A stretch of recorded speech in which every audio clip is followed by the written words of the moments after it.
Hi, you guys. Lady Rochelle here, author and founder of Warriors Talk, where we move away from awareness towards action. This is day 3 of a special edition of Warriors Talk, Visions of Happiness, which is all about my poem collection that I have been working on for the past 10 years. And I'm done with this collection, so I wanted to share it with just everybody, just to get some feedback, because I'm celebrating getting ready to be 50 on the 28th. So I decided to do 28 days, 28 poems at 8 up until June 28th, which is the day that I turn 50. So I'm excited about that. So thank you for joining me. If you listen to the poem and you like it, just press the like button or leave a comment. And I always explain the poem at the end to let you know what I was thinking at the time that I wrote the poem.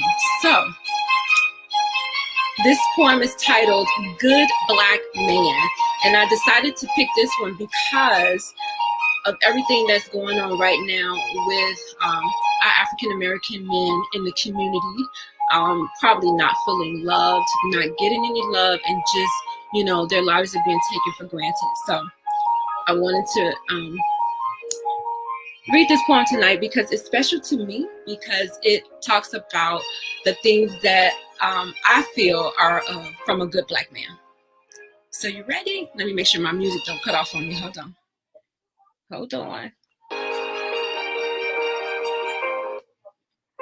All right, here we go. Good black man. A good black man is one who loves God and has a connection with him. One who is able to pray for me and with me. One who is able to cover me when I'm not able to cover myself. A good black man is one who's up for the challenge of trying every single day to achieve his dreams and his goals. One who shares with me and allows me to buy into his vision to help make it a reality. A good black man recognizes his flaws, but embraces them to strengthen him moving forward.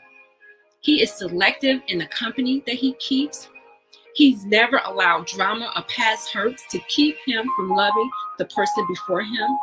He is an awesome protector and provider. He is constantly making provisions for the people that he loves. He is confident in his manhood and his existence here on earth. He is a lover of his community, and he strives to invoke wisdom and knowledge and the word of God to all that seems lost. He is loving and gentle, yet firm with his interactions with me. He includes me in every detail of his life. I am a priority, not an option. He is intentional about his love for me.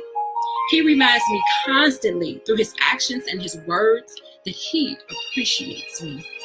A good black man has a relationship with his children and his family, and he accepts my children as his own. He is drawn to success and continues to get back up when he's fallen. He knows that he has a good black woman to fill in the gaps when he calls. He's very transparent with me and honest about his intentions with me. He doesn't have time for games because he's so busy loving me, creating a dynasty and a legacy for his family. He's not afraid of his helpmate pursuing her dreams. He does everything to support me. He's my #1 fan, and I am his. Together, we are unbreakable. We have an unbreakable bond that is God-centered and love-filled. This good black man he's filled with integrity, compassion, love. He is not afraid to admit when he's wrong. He is capable, and I am capable, of ushering in his God-ordained ministry with my patience, my love, my support, and even forgiveness when it's necessary.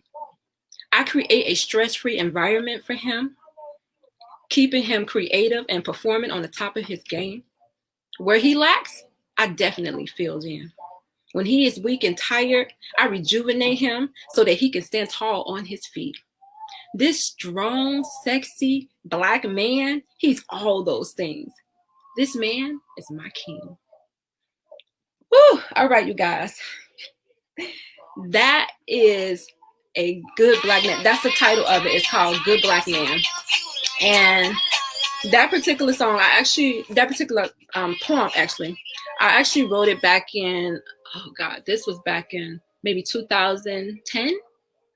So like I said, I've been working on these for about 10 years. So about 2010 is when I actually wrote it.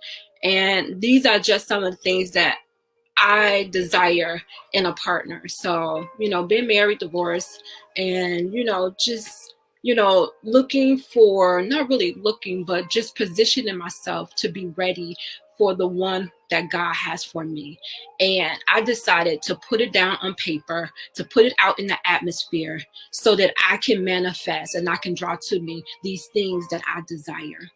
And so that when he shows up, he's going to show up with these things because I've manifested him. So I just wanted to share this with you. My poem, like Erykah Badu said, I'm sensitive about my stuff. So I'm sensitive about my poems, but I wanted to share it just to get out of my comfort zone. It makes me uncomfortable sharing my vulnerability, but you know what, hey, I'll be 50. I'll live 50 years already, so I have really nothing to be ashamed about, because each year I get better and better. Each year I try to do something different, and I try to get out of my comfort zone so that I can say I conquered that. So I've conquered that. So I'm excited that you actually stayed and you listened to it. So do me a favor, if you liked it, please hit the like button or a comment or share it so that somebody else can get this information. Again, this is from my collection, Visions of Happiness. And I have about 50 poems in this collection. So I figured, this collection is done, so I wanted to, share it.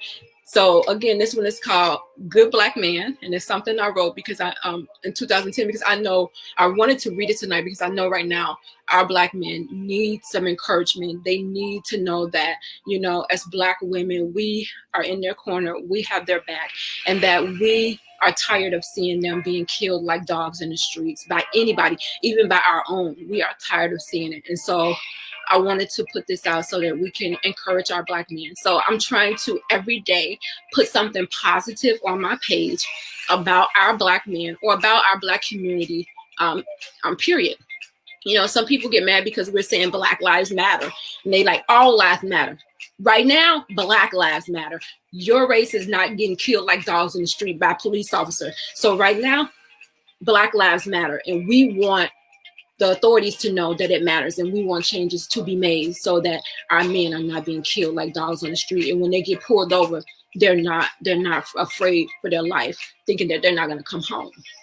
I got a call today from my son, I think he's 25. I forget his age sometimes. I think he turned 26, 25 or 26. And he called me today and he said, "Mom, are you afraid when I leave out? Are you afraid when I go out?" And I'm like, "What do you mean?" He was like, thinking that something might happen, because he said, it seems like it's just happening to anybody. It's not, you ain't got to be doing anything bad in the street. And I said, Josh, I pray for you. I pray for you every morning, so I pray that God covers you when you go out. And I'm just trusting and believing that he's doing that, and that's not to say that somebody won't come along and try to do something bad to him. But I am trusting that God is going to cover him in that situation, and that he's going to get the victory out of that situation. And, and I feel like even though George Floyd has passed, God allowed those people to videotape it, and they got it on videotape. And his life is bringing about change. I looked at Paris. It was so many people in Paris out in the street protesting, New Zealand protesting. Like, he has people all over the world just fighting for his life, fighting for us to be able to be free out in the street, and not have to worry about being pulled over by the police, thinking that we're not going to make it home. And if we make one wrong move, that they're just going to shoot us. So that's what my poem is about tonight. It's about a good Black man, because I know that there's a lot of good Black men out there, and just have to be given a chance to show that they're good. So I'm drinking tea. Here's my tea, and I want to show you my cup. If you can see the cup, it says Mother of the Bride, and this was given to me by my daughter before she got married. So I'm drinking green organic tea. And it's so good. It's so good. All right, you guys. So I'll be here tomorrow at 8 o'clock for day 4 of Visions of Happiness. I don't know what poem I'm going to do tomorrow. I always just pick them in the morning. So thank you for joining me. I appreciate you. This is Warriors Talk with Lady Rochelle, where we are changing lives one warrior at a time. See you tomorrow.